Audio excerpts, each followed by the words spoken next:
Getting the background. I'll just start. Hear ye, hear ye, hear ye. Public Court for the 14th District, Texas, now sitting is in session. So to adjourn. God save the Constitution and the court. Good morning. Welcome to an en banc hearing of the 14th Court of Appeals. Normally, the 14th Court of Appeals sits in panels of only 3 judges, but this is what's known as an en banc court where all 9 of us are sitting. We would also like you to know that at least one of our judges has been having some internet problems in his area.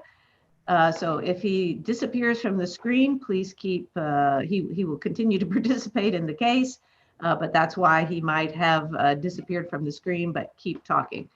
We are recording this, so if he does have internet problems, he'll be able to watch it. So our case today is cause number 14-18-00886. It's a criminal case. Ramon Rios III versus the state of Texas. If the appellant would make her appearance, please. Mandy Miller for the appellant. And for the state. Heather Hudson for the state of Texas. We have given both sides 15 minutes to argue, and I believe Ms. Miller, you would like to save 3 minutes for rebuttal? Yes, that's correct. Thank you. We are ready to hear your argument. May it please the court, Mandy Miller for the appellant Ramon Rios. Good morning. Thank you all for being here today and for rehearing this case.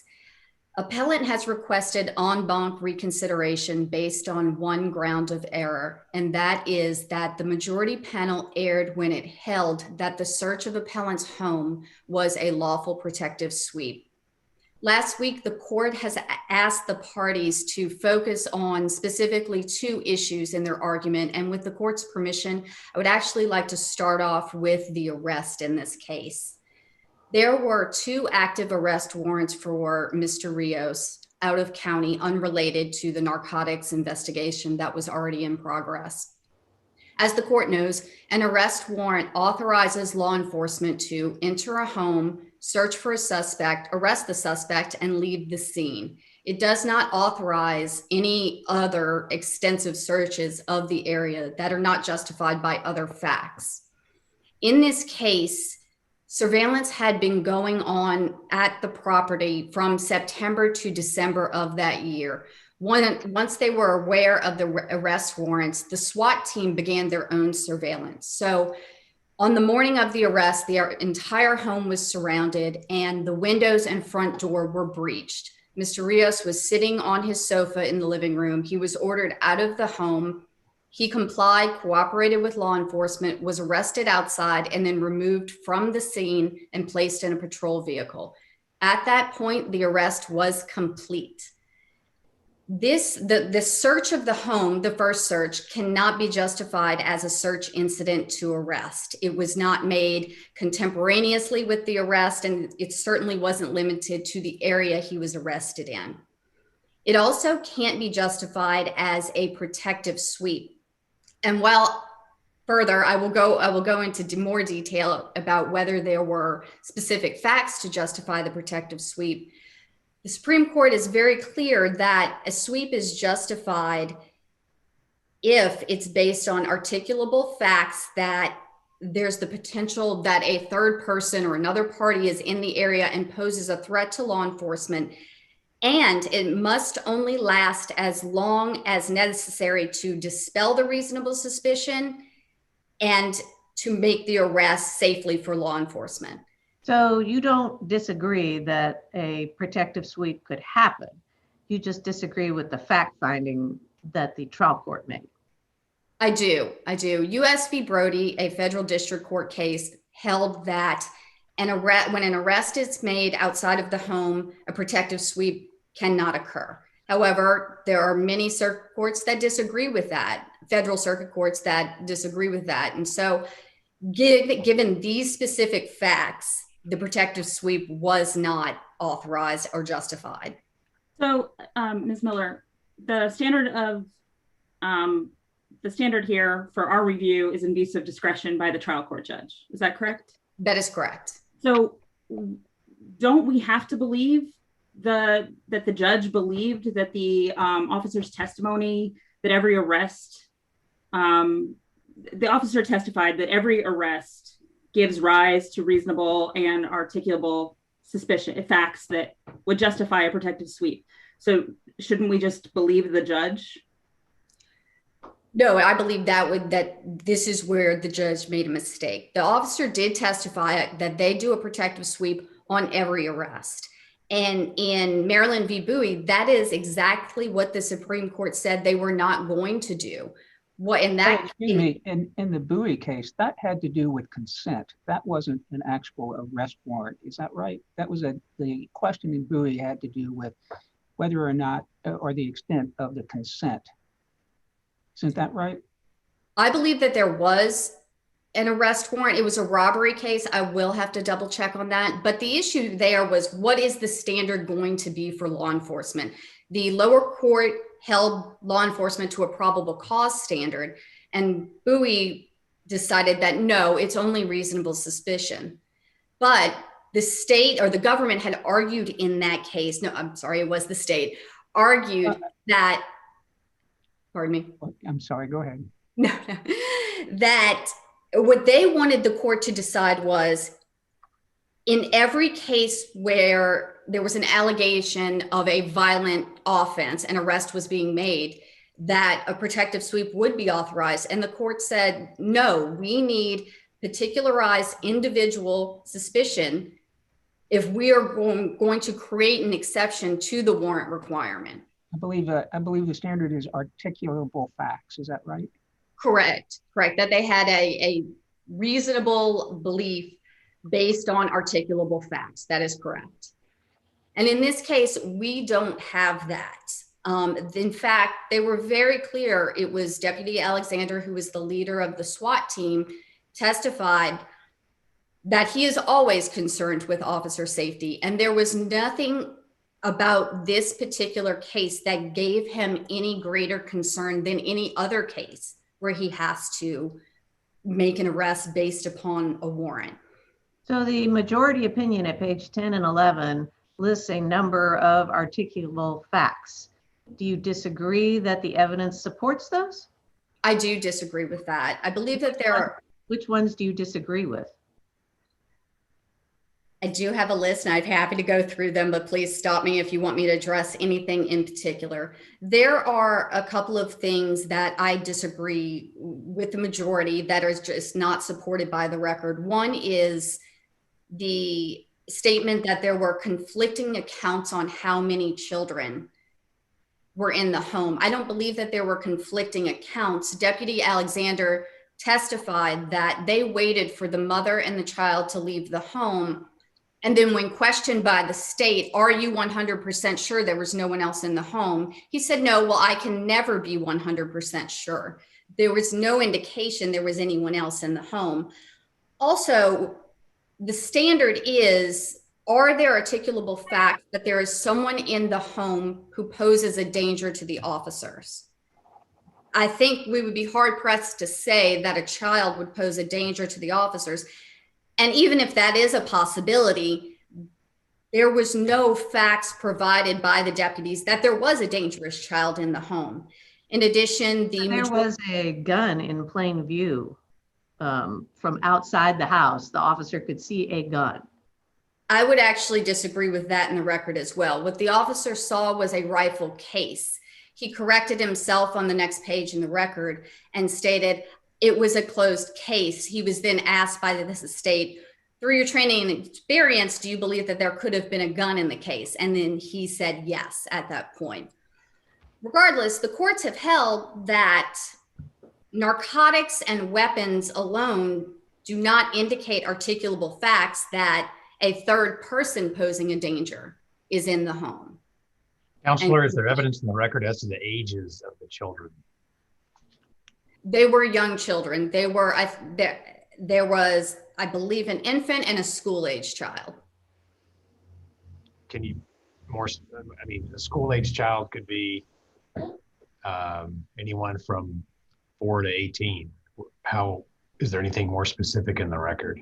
I would have to double check on that, okay, Justice, and I could do that when my colleague is making her argument.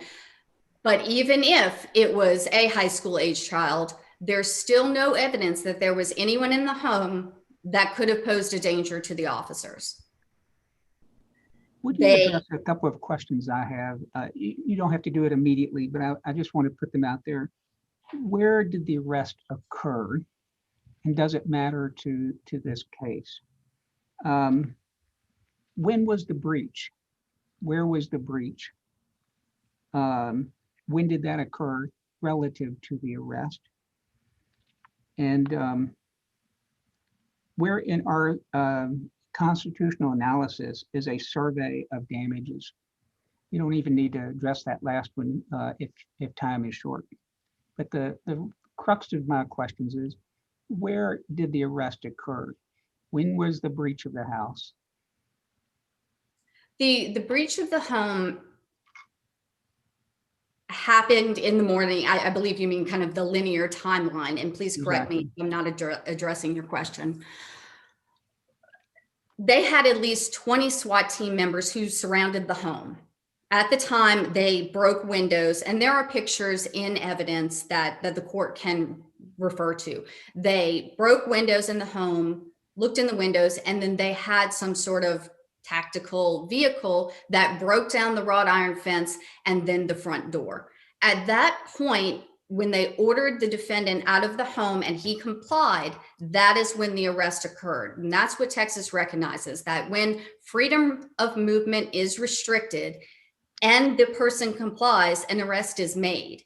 Okay, I agree with you. So when freedom of movement was stopped, where was the defendant at the time that his freedom of movement was stopped? He was outside on the front porch? He was on the front porch. Well, wasn't it when they ordered him to the floor? So in Officer Alexander's testimony in volume 3 of the record, he clearly states that they ordered him to the floor. They continued to secure the rest of the house to the best they could from the exterior, but he was physically in the house at the time. And then they ordered him to, I believe the testimony was, to crawl through the front door, and he complied. So was the restriction of movement, was that when they physically put handcuffs on him or when they ordered him to the floor? I would say does it make a difference? In this case, I don't think that it does make a difference, and I will explain why. But when he crawled out and they restrained his movement there, the arrest was made. And the reason why I don't think it matters whether he was in the home or not is because they didn't conduct the sweep right there or the search. They removed him from the scene and questioned him for 10 to 15 minutes. Ms. Miller, before you continue, I have initially that you said the arrest was complete when he was placed in the police vehicle. And so could you clarify when you think the arrest was actually occurred? I will, and you are correct. I did state that earlier when Justice Zimmer was making a distinction between the floor, and he is correct. It's when freedom of movement is restricted and the defendant complies. So if we are looking specifically at when that happened, I would argue that it happened after he crawled out of the home, was restrained.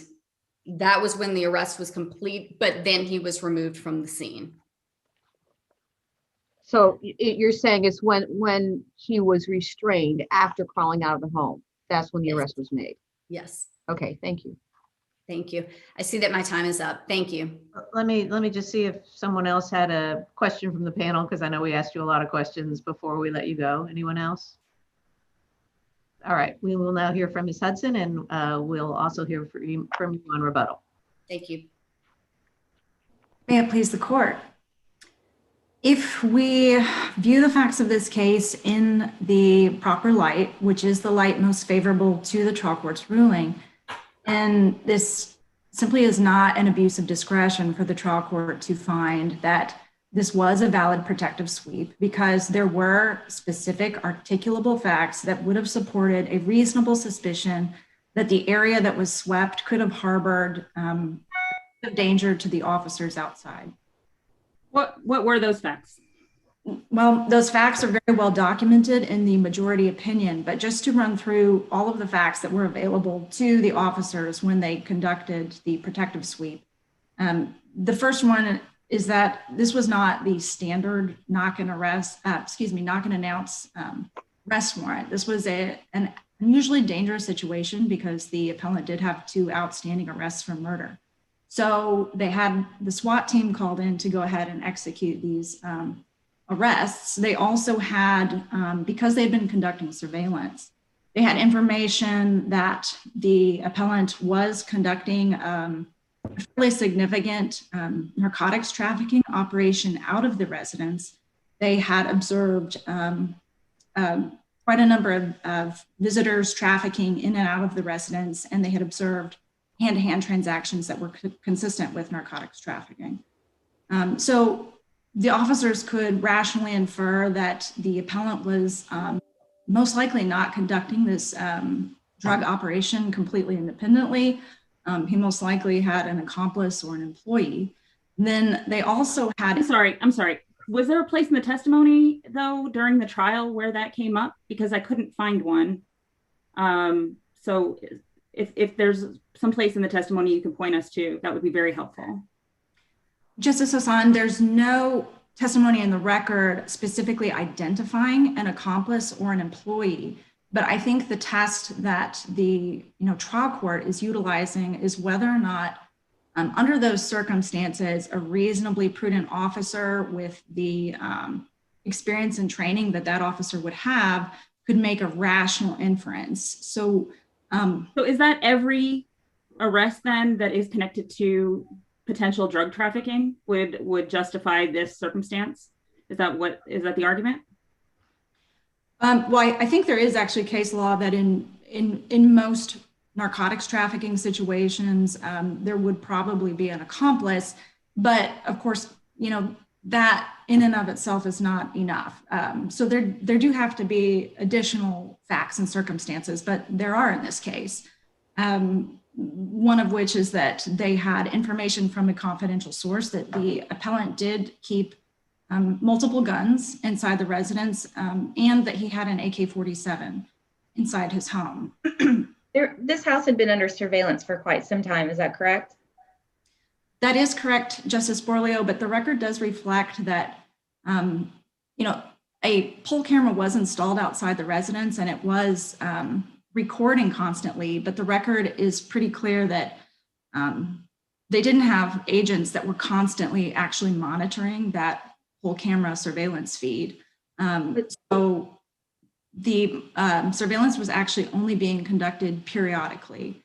So the testimony was pretty clear that from Deputy Alexander that he did not know whether or not there were other people living there. He couldn't be certain that there wasn't another person inside the residence at the time that they executed the arrest warrants. So they couldn't even know that this was a place where drug trafficking was actually happening. I'm sorry, can you repeat that?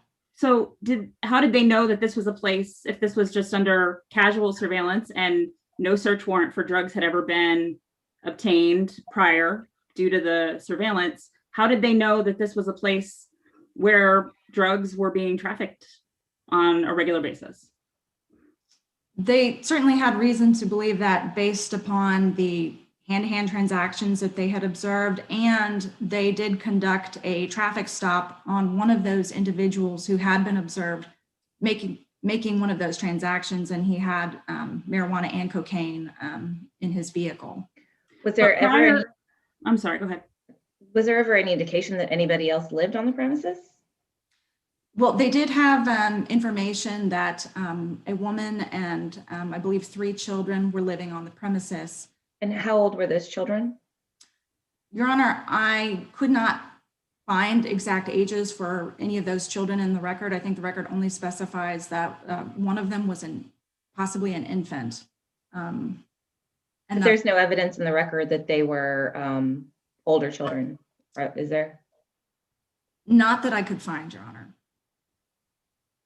So let me direct you quickly to the reasonableness of the time period between the time that Mr. Rios was arrested, let's just say on his front porch and taken across the street, and the time that the first protective sweep was done. Is that, what's your authority for the 10 to 15 minute time frame being a reasonable time between the arrest and the protective sweep? Well, the record here shows that, during that 10 to 15 minutes between the time that he is arrested on the front porch, they escort him out to a patrol car across the street. And Deputy Alexander testified that, this was not a casual walk over to the patrol car. He was having to provide cover the entire time because they did think that there might be someone inside the residence who could pose a threat. And then when they do reach the patrol car, there was some initial questioning that they asked to ascertain whether or not there was a safety threat inside the house. So, they specifically asked the appellant, is there anything inside the house that could pose a risk to our safety? Is there anything that could harm us? And the appellant did indicate that there were multiple dogs on the premises. He gave a fake name and he denied that there were any weapons on the premises, which turned out to be false. So after conducting that inquiry, they then proceeded to conduct the protective sweep because unlike some other out-of-state cases where a protective sweep was rendered invalid because the officers could simply have left the premises after the arrest was accomplished and thereby ensured their safety, the SWAT team in this case did not have that luxury. This was a house that was forcibly breached. The gate had been smashed down and the both doors were open. So obviously the SWAT team could not have just departed the premises after the arrest because any curious passerby could then have stumbled upon 14 guns and over $2 million worth of cocaine inside the house. Was there any indication that there was another adult who lived there besides the woman? Well, they didn't know for certain whether or not there was another adult. Well, was there any indication that there could be? Yes, Your Honor, I think there was. So when they conduct the protective sweep, they also, in addition to sweeping the primary residence, the record reflects that there was a very large cabana-type building on the back side of the property that had multiple rooms on the back. And Deputy Alexander testified that he didn't know whether or not there was someone living in that building. Okay, but what did they ever testify that they thought there was somebody living in that building? The testimony was that he did not know whether or not there was someone living in that building. So they swept that building. So the only other identified adult who lived there was the woman, is that correct? Well, yes, according to the information that they had. And according to the testimony, had she left the home before they breached the home? Yes, Your Honor. Okay. So did they breach both front door and back door? Because there was evidence that the back door was open. They did not breach the back door, and that is one of the facts that could support a rational inference that there may have been another person inside the home that they were not aware of, because when they conducted that arrest, the back door to the that led out to the backyard to where that outbuilding was wide open, and the pole camera that had been installed out front did not capture anything on the backside of the property. It only captured the driveway and the front door. So under those circumstances, it wouldn't be irrational, considering that the officers had reason to believe that there was an AK-47 in the house, that the back door was standing wide open, and that back door led out to an outbuilding, that someone may have recently entered the residence from that back outbuilding, and that they would also have presumably ready access to a gun that could fire 600 rounds a minute. So there was, yes. During the time this house is consistently on surveillance, they didn't see anybody go. I mean, I feel like we're getting a lot of, it's possible that this could have happened. It's supposed to be based on articulable facts, and I'm looking for the articulable facts here. Well, to be fair, the record does reflect that it was not constantly monitored. Deputy Alexander testified repeatedly that they couldn't be certain that there wasn't anyone there because they hadn't been monitoring the house constantly. But there had been a camera on it constantly, correct?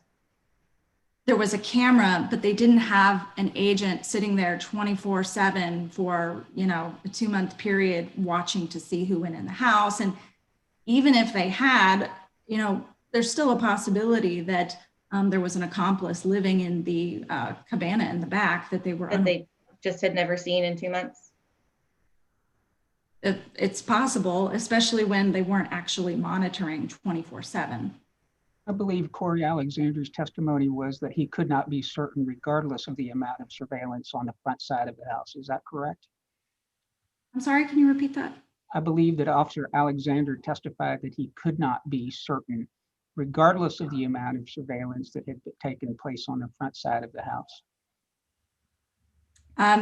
In fact, I think his testimony also included some testimony that he, by his experience and knowledge, had seen cases where he had been told that there was no one there, but in fact, they found numerous individuals in other locations. So the question I have for you then is, was Officer Alexander's testimony based upon speculation, or was it based upon his knowledge and experience in other cases? Your Honor, it was based upon his training and experience. He did have 15 years of experience, and you're correct, he does testify that in his prior experience, they have conducted protective sweeps where they didn't anticipate that anyone would be inside the house, and actually multiple people were actually, you know, concealed within the house. And I think one of the cases that's most factually analogous and persuasive, or I hope would be persuasive to this court, is United States versus Silva. In that case, U.S. Marshals went to execute an arrest warrant for the defendant for violating his parole. Just like in the instant case, the defendant was detained outside of the home, which was a trailer. The Marshals had information that that defendant had an extensive criminal history, including a history of violent crimes. Like the appellant here, he also had multiple outstanding arrest warrants for his arrest. And they also had information that he was in a gang and that he might have a gun inside the trailer. One of the marshals in that case testified that even though there was no indication that there was somebody else inside that trailer, based upon his 13 years of experience as a law enforcement officer, he believed that there was a threat posed to the officers outside from someone who could potentially be inside the trailer. And the Fifth Circuit held that the protective sweep was valid, and they applied really essentially the same standard of review that this court would apply. They looked at the evidence in the light most favorable to the prevailing party and found that it wasn't clear error for the trial court to determine under those specific facts and circumstances that the officers could reasonably have been concerned that there could be some person affiliated with that defendant who was inside the trailer and that could have pointed a gun outside at the officers who were stationed there.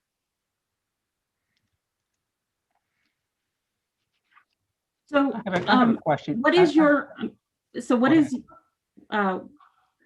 your basis in case law for how long a protective sweep is reasonable? Like what's a reasonable time for a protective sweep? What has case law found, or what have other courts found?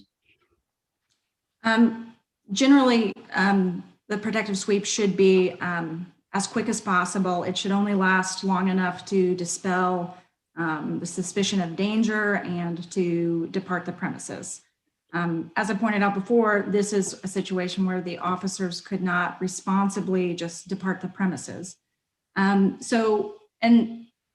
was quite a bit of testimony about the fact that there were kind of two protective sweeps that were kind of intermeshed.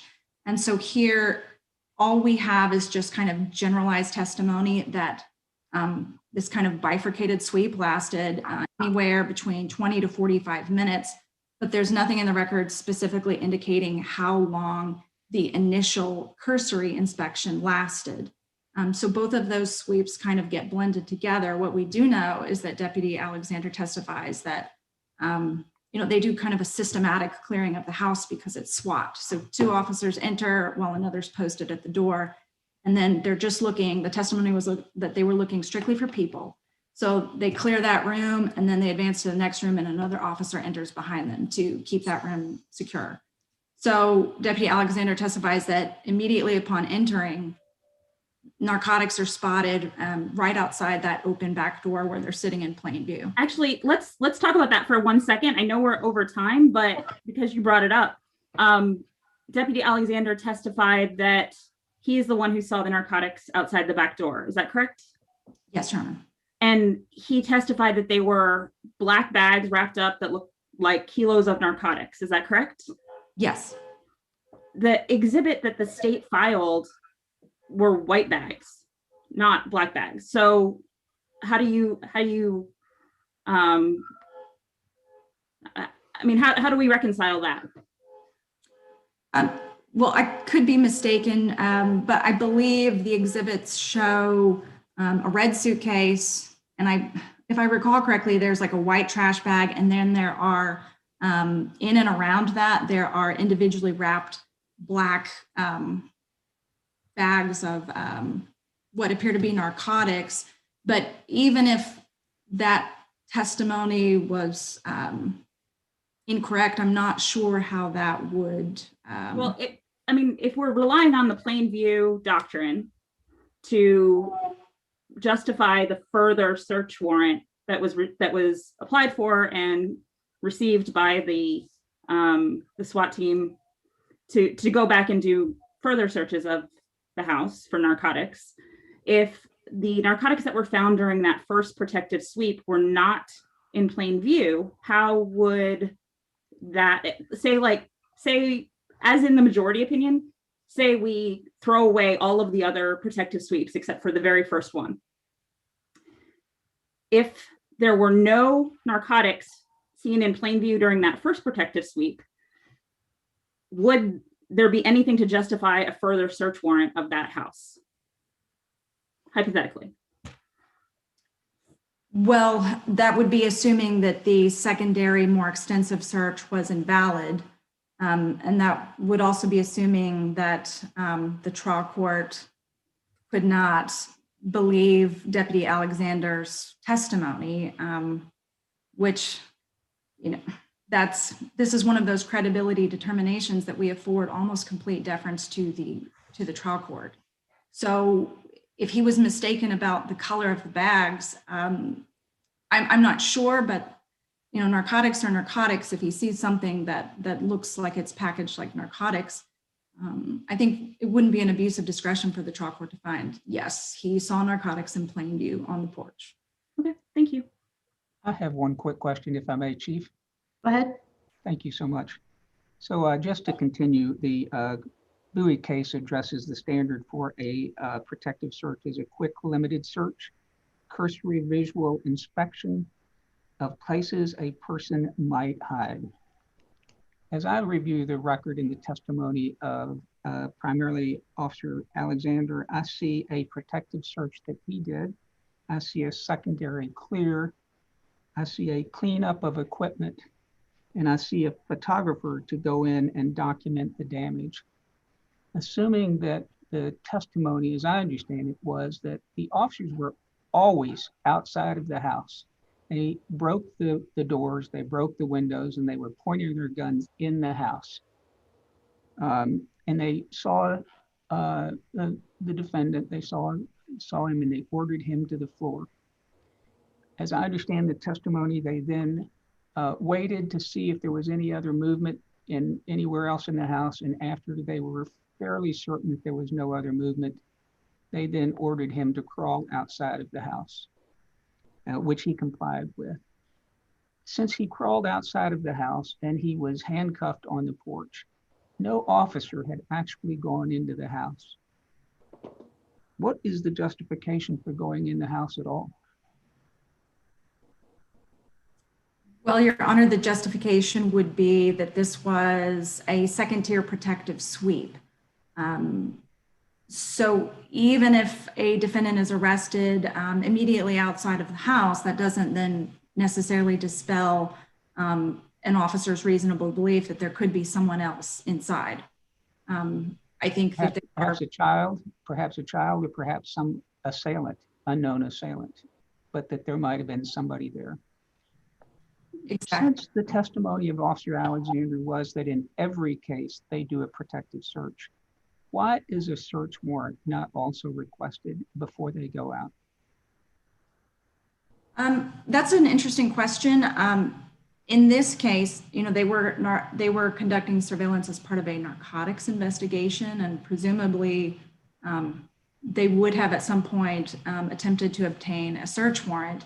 I don't think that they were anticipating when they didn't know the defendant's identity at that point. And then it wasn't until 2 days before the arrest warrant was executed that they actually found out that he did have 2 outstanding warrants for murder.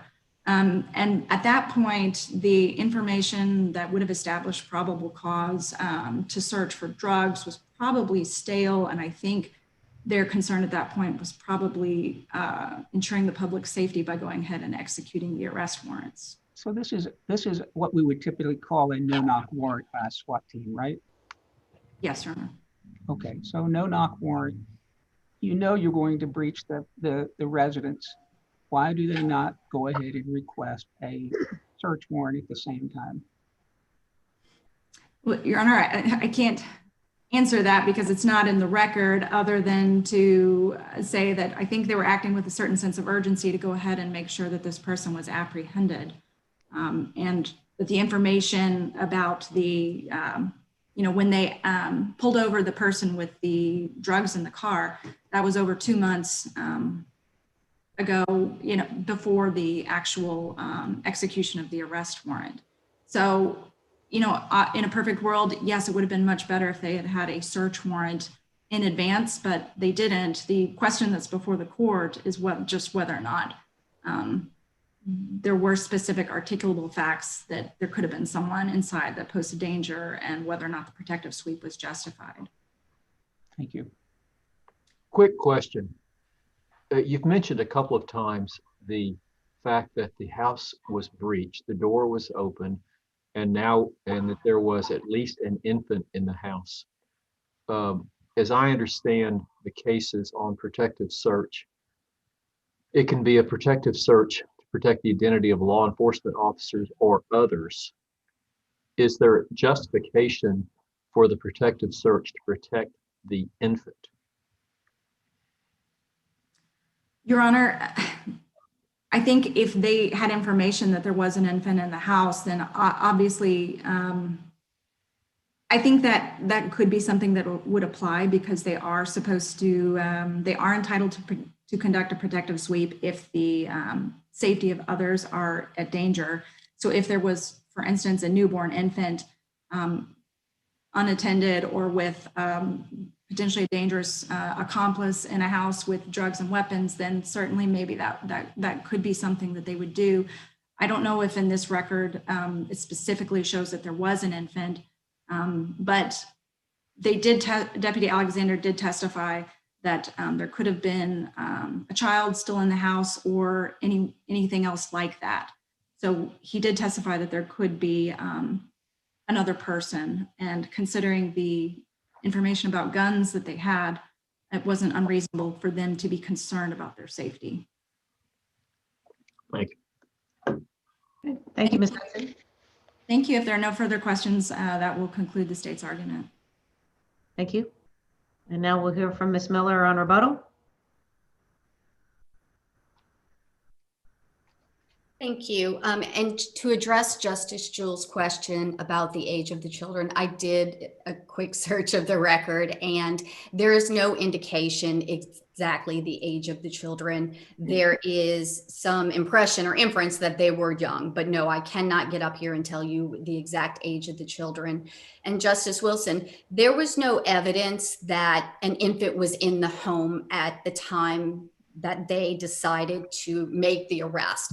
There was evidence that a mother and child lived in the home, but Deputy Alexander was very clear that they chose this exact time because no one else would be in the home.